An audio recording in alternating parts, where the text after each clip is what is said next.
अरावली पर्वतमाला चर्चा में है। दरअसल सुप्रीम कोर्ट ने केंद्र सरकार के उस प्रस्ताव को माना है जिसमें कहा गया है कि वे पर्वत जो 100 मीटर से ऊपर है उन्हें ही अरावली पर्वत का हिस्सा माना जाएगा। पर्वतमाला के आसपास बसे शहरों के लोग इसे पर्यावरण के लिहाज से खतरनाक मान रहे हैं। अरावली पर्वतमाला का स्वर्णिम इतिहास रहा है। मध्यकालीन इतिहास इस बात की गवाही देता है कि अरावली के दुर्गम पहाड़ों ने महाराणा प्रताप जैसे योद्धाओं को मुगलों के खिलाफ छापामार युद्ध के लिए कैसे सुरक्षित स्थान दिया। कुंभलगढ़ और चित्तौड़गढ़ जैसे प्रसिद्ध किले भी इसी श्रृंखला का हिस्सा है। राजपूतों की सच्ची रक्षक अरावली की पहाड़ियां आज अपने अस्तित्व के संकट से जूझ रही है। अरावली करोड़ों साल पुरानी है। ये पर्वत श्रृंखला तब बनी थी जब आज के भारत का नामो निशान नहीं था, बल्कि महाद्वीप आपस में जुड़ रहे थे और जीवन की शुरुआत हो रही थी। 250 करोड़ साल पुरानी इन पहाड़ियों की ऊंचाई कम करने की बातें हो रही है, जिसे दुनिया से छोटी ऊंचाई वाले जीवों को खत्म करने की बात कहने जैसा मानते हैं। भारत की धरती पर फैला अरावली पर्वत सिर्फ एक भौगोलिक अजूबा नहीं, बल्कि दुनिया की सबसे पुरानी पर्वत श्रृंखलाओं में से एक है। राजस्थान, हरियाणा, गुजरात और दिल्ली तक फैली ये श्रृंखला करीब 670 किलोमीटर लंबी है और इसका इतिहास पृथ्वी के बहुत पुराने समय से जुड़ा है। अरावली पर्वत क्षेत्र में पर्वत की घाटियों के मध्य चारों ओर जंगलों से घिरे रंगपुर में भगवान ऋषभदेव का चतुर्मुखी जैन मंदिर है।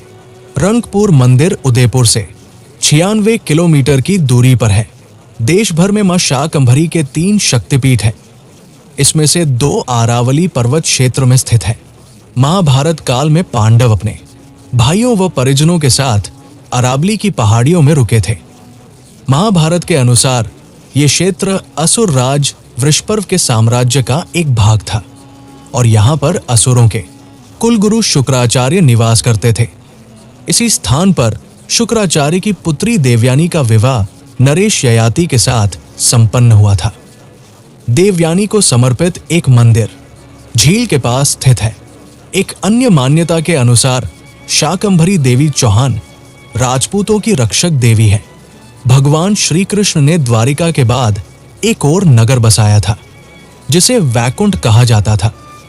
कुछ इतिहासकारों के मुताबिक अरावली की पहाड़ी श्रृंखला पर कहीं वैकुंठ धाम बसाया गया था जहां इंसान नहीं सिर्फ साधक ही रहते थे। अरावली पर्वत श्रृंखला गुजरात के पालासपुर क्षेत्र से शुरू होकर राजस्थान, हरियाणा और दिल्ली तक लगभग 700 किलोमीटर तक फैली है। ये उत्तर पश्चिम से आने वाली हवाओं और धूल भरी आंधियों के साथ साथ आक्रमणकारियों के लिए भी एक प्राकृतिक बाधा रही है। मुगलों के दौर में उत्तर पश्चिम से आने वाले मार्ग खासकर सिंध, कंधार, बलूचिस्तान और अफगानिस्तान की तरफ से भारत में प्रवेश के मुख्य रास्ते थे। दिल्ली, आगरा और बाद में फतेहपुर सीकरी जैसे सत्ता केंद्रों की सुरक्षा के लिए ये जरूरी था।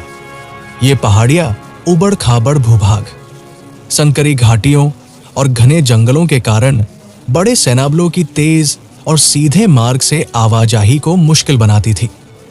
मुगल सेना यदि मरुस्थलीय या समतल मैदानों में खुलकर युद्ध लड़ने में दक्ष थी, तो अरावली के बीहड़ इलाके उसके लिए चुनौतीपूर्ण थे।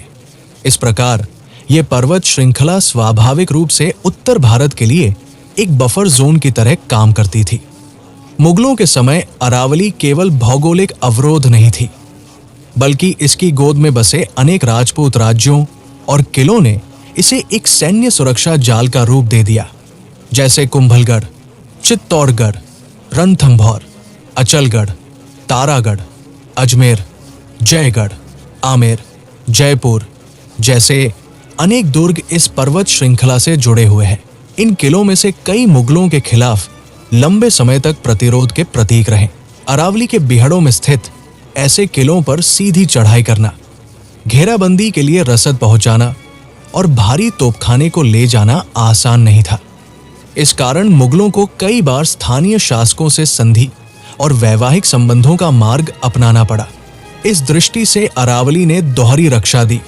एक प्राकृतिक दुर्ग के रूप में और दोस्त पर बसे सामरिक किलों के रूप में यह पूरा तंत्र मुगल शासन के लिए एक स्थिरता देने वाला ढांचा बना। जब कभी मध्य एशिया से नए आक्रमण की आशंका होती तो अरावली के पूर्वी भाग की ओर स्थित राजधानियों की सुरक्षा में ये पर्वत श्रृंखला एक भरोसेमंद के रूप में खड़ी रहती थी। मुगल साम्राज्य की आर्थिक मजबूती का आधार कृषि था। गंगा यमुना दोआब, दिल्ली आगरा क्षेत्र, मेवात, हरियाणा और पूर्वी राजस्थान की उपजाऊ भूमि साम्राज्य को अनाज, कपास, गन्ना और अन्य फसलों की आपूर्ति करती थी। अरावली का सबसे बड़ा योगदान यहां यह था कि उसने थार के रेगिस्तान के विस्तार को नियंत्रित रखा। अरावली की हरित पट्टी और इससे जुड़े जंगलों ने मरुस्थलीकरण की गति को रोककर उत्तर भारत की खेती योग्य जमीनों की रक्षा की। यदि ये पहाड़ियां न होती या इनका हरा आवरण बहुत पहले नष्ट हो चुका होता तो रेगिस्तानी हवाएं और रेत उत्तर और पूर्व की ओर कहीं गहराई तक फैल सकती थी। मुगल काल में भी ये समझ थी कि जंगल और पहाड़ रणनीतिक संपत्ति है। शिकारगाहों, जल स्रोतों और वनों के संरक्षण पर शासकों का ध्यान रहता था। अरावली के भीतर और आसपास के क्षेत्र मुगल शहजादों और बादशाहों के लिए शिकार और विश्राम स्थलों के रूप में भी उपयोग में आते रहे। इन पहाड़ियों से निकलने वाली नदियां और झरने आसपास के कस्बों और किलों को जल उपलब्ध कराते थे, जो किसी भी साम्राज्य की दीर्घकालिक स्थिरता के लिए अनिवार्य है। अरावली पहाड़ी की गोद में बसे अनेक राजपूत राज्यों और किलों ने इसे एक सैन्य सुरक्षा जाल का रूप दे दिया। दिल्ली और राष्ट्रीय राजधानी क्षेत्र एनसीआर के लिए अरावली एक ग्रीन बैरियर की तरह काम करती है। यदि अरावली की हरियाली नष्ट होता गया तो धूल भरी आंधियों और प्रदूषण का स्तर और बढ़ेगा। जिस तरह मुगल काल में ये श्रृंखला उनके साम्राज्य के हृदय स्थलों को बाहरी खतरे से बचाने में सहायक थी, उसी तरह आज आधुनिक भारत के आर्थिक और राजनीतिक केंद्रों दिल्ली, गुरुग्राम, जयपुर आदि के लिए ये पारिस्थितिक सुरक्षा कवच है। यदि इतिहास की दृष्टि से देखें तो अरावली ने केवल मुगलों की रक्षा नहीं की, बल्कि उनसे पहले आने वाले जनसमूहों, राजवंशों और नगरों की भी सुरक्षा की। ये हमारे भूगोल का वो मौन प्रहरी है जो बिना किसी घोषणा के हमारी सभ्यता को प्राकृतिक आपदाओं, आक्रमणों और जलवायु के चरम रूपों से बचाता रहा है। आज जब हम विकास के नाम पर खनन, अवैध निर्माण और जंगलों की कटाई से अरावली को कमजोर कर रहे हैं तो हम अपने ही सुरक्षा कवच को छेद रहे हैं। मुगल काल की बात करें या आज की, एक बात समान है, कोई भी सत्ता, कोई भी समाज बिना मजबूत प्राकृतिक आधार के सुरक्षित नहीं रह सकता। इसलिए अरावली की पहाड़ियों को केवल अतीत के गौरव या मुगल इतिहास की उपकथा के रूप में नहीं, बल्कि वर्तमान और भविष्य की रक्षा रेखा के रूप में समझने की जरूरत है। इन पहाड़ियों ने सदियों तक हमारी और स्वाभाविक रूप से मुगलों की भी रक्षा की है। अब हमारी बारी है। कल्पना कीजिए, 5000 साल पहले अरावली की गुफाओं में लोग तांबे की खदानें खोद रहे थे। गणेश्वर, सीकर, राजस्थान में मिले अवशेष बताते हैं कि यहां से तांबा सिंधु घाटी, हड़प्पा तक जाता था। हजारों तांबे के औजार, बाण और बर्तन मिले। माउंट आबू पर दिलवाड़ा जैन मंदिर 11वीं-13वीं सदी के संगमरमर से बने, इतनी बारीक नक्काशी की लगता है फूल पत्तियां जीवित है। कोई मशीन नहीं, सिर्फ हाथ से तराशा। विमल वसाही मंदिर आदिनाथ को समर्पित, जैसे स्वर्ग का टुकड़ा अरावली में उतर आया। अरावली की गोद में भांगड़ किला एक तांत्रिक राजकुमारी रत्नावती पर मोहित हुआ। उसने जादू से इत्र में श्राप डाला, लेकिन राजकुमारी ने फेंक दिया। वो बोतल पत्थर बनी और तांत्रिक को कुचल दिया। मरते वक्त श्राप दिया, किला वीरान हो जाएगा। दूसरा, एक गुरु ने कहा किला छाया से ऊपर न उठे वरना तबाह हो जाएगा। एक राजा ने ऊंचा बनवाया, छाया पड़ी और किला बर्बाद हो गया। अलवर का बाला किला अरावली की चोटी पर, कहते हैं यहां कुबेर का खजाना छिपा है। मुगल, जाट, राजपूत सब ढूंढते रहे, लेकिन कोई ढूंढ नहीं पाया न पाया। गुप्त सुरंगें, तहखाने आज भी हैं। दुनिया की सबसे पुरानी जीवित दीवार।